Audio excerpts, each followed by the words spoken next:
এই শাড়িটা তোমার জন্য কিনেছি, কেমন হয়েছে বলো? আরে এই ম্যাডাম, আপনি আমার শাড়ি নিচ্ছেন কেন? এ ভাই, আপনি কি এদিক দিয়ে একটা মেয়েকে দৌড়ে যেতে দেখেছেন? বিয়ের পোশাকে ছিল? হ্যাঁ হ্যাঁ। না না ভাই, আমি কোনো মেয়েকে এখানে আসতে দেখিনি। দেখুন ভাই, একটু মনে করার চেষ্টা করুন, সে তো এই রাস্তা দিয়েই দৌড়ে যাচ্ছিল। ভাই, এখনই ওর বিয়ে হওয়ার কথা। আমরা যদি সময় মতো কমিউনিটি সেন্টারে না পৌঁছাতে পারি তাহলে আমাদের নাক কাটা যাবে। হ্যাঁ, আরে ভাই, ও তো বিয়ের শাড়ি পরেছে আর পালিয়ে গিয়েছে। এখন আমি কি করব? না না ভাই, যদি দেখতাম তাহলে তো আপনাকে আমি বলতাম। আমি এখানে কাউকে যেতে দেখিনি। আরে ভাই, সে তো দৌড়ে এদিকেই এসেছে। আরে না না ভাইয়া, আপনি যেই হন না কেন অন্য কোথাও যান, সেখানে গিয়ে তাদেরকে জিজ্ঞাসা করুন। তো ভাই, তুমি এখানে দাঁড়িয়ে করছো না কি? তোমার চোখ থেকে লাভটা কি? আরে ভাই, আমি তো বলছি আমি দেখিনি, আপনি কেন আমাকে বারবার গালাগালি করছেন? আমি আমার কাজ করছি, আমি আপনার পরে চিন্তা করি নাকি? ভাইয়া, এইভাবে সময় নষ্ট করে লাভ নেই, চলো আমরা যাই। হ্যাঁ, এই স্বার্থপর দুনিয়াতে কেউ কারো না। চল। এই মেয়ে, এই এদিকে এসো।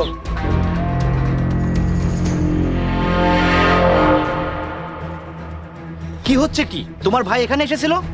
হ্যাঁ হ্যাঁ ভাই, আমি আপনাকে সব বলবো। আপনার কারণে আমার জীবনটা বেঁচে গিয়েছে। ওই লোকেরা আমাকে জোর করে বিয়ে করছে, আমি তাকে বিয়ে করতে চাইনি। আমার ভাই তার টাকা দিয়ে আমাকে বিয়ে দিচ্ছে। সে ন্যাংরা খোড়া, সে ভালোভাবে হাঁটতেও পারে না। ভাইয়া, তার একটা পা নেই, ওরা আমার জীবনটা নষ্ট করতে চাচ্ছে। সমস্যা নেই বোন, আমি ওদের তাড়িয়ে দিয়েছি। আর যাই হোক, তুমি আমার বোনের মতো, আমারও বোন নেই, তাই আমি যতটুকু পারি তোমার জন্য করব। তুমি কোনো টেনশন নিও না। এখন বলো আমাকে তোমার জন্য কি করতে হবে? আমরা বলছি কি করতে হবে। সামিয়া, তুই এক কাজ কর, বিমানের টিকিট করে দেশের বাইরে চলে যা, যাতে তোকে আর আমরা কোনোদিনও ধরতে না পারি। আরে বোন, তুই আমার জীবনটা নষ্ট করে কি করবি বলতো? আমাদের পুরো পরিবারটা তো নষ্ট হয়ে যাবে।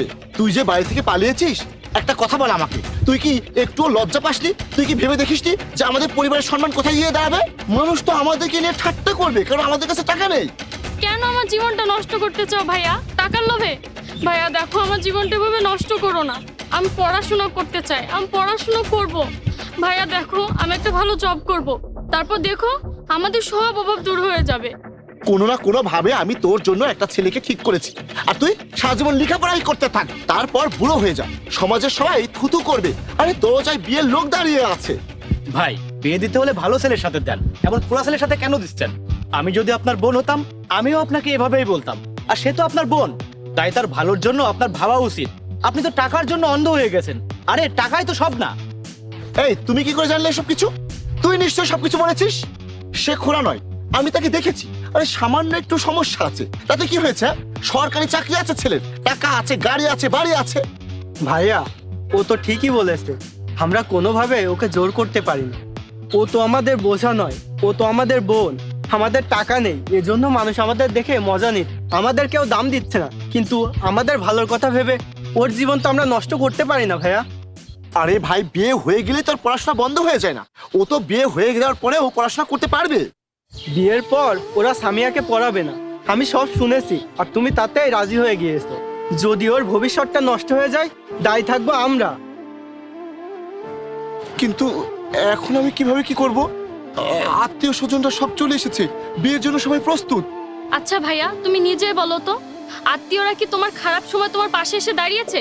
এদের কথা ভাবলে চলবে না, আমাদের নিজেদের কথা নিজেদেরই ভাবতে হবে, একে অপরকে সাহায্য করতে হবে। হ্যাঁ ভাইয়া, আমাদের বোন ভালো থাকুক সেটা তো আমাদের ভাবতে হবে। ভাইয়া, আমরা যদি ভালো কোথাও যেয়ে পৌঁছাই, তাহলে আমাদের অনেক ভালো খ্যাতি হবে। এমনকি আমাদের ওসব আত্মীয়রাও তোমার কাছে আসবে তোমার ওই পা চাটতে। আর একটা কথা, আমরা হাজার ভালো কাজ করলেও দেখবা আমাদের ওসব আত্মীয়রা আমাদের দুর্নাম করেই যাবে। আচ্ছা ভাইয়া, তুমি তোমার বোনের কথা না ভেবে কি ওসব লোকের কথাই ভাববে? ঠিক আছে, তোরা দুজন যখন এত করে বলছিস, তাহলে আমি স্বামী আর বিয়ে আর দেবো না। চল বাড়িতে চল। ধন্যবাদ ভাই তোমাকে, চল।